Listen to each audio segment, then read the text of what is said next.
El més curiós, però, és que en aquests paquets enverinats el monstre hi havia afegit una nota, amb un text que deia així.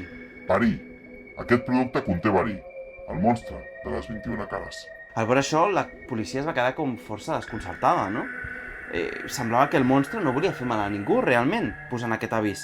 Però els productes, quan els analitzaven, estaven enverinats de veritat. Tot plegat semblava com un joc psicològic. De fet, el número exacte de productes que van trobar que estaven enverinats era ni més ni menys que de 21.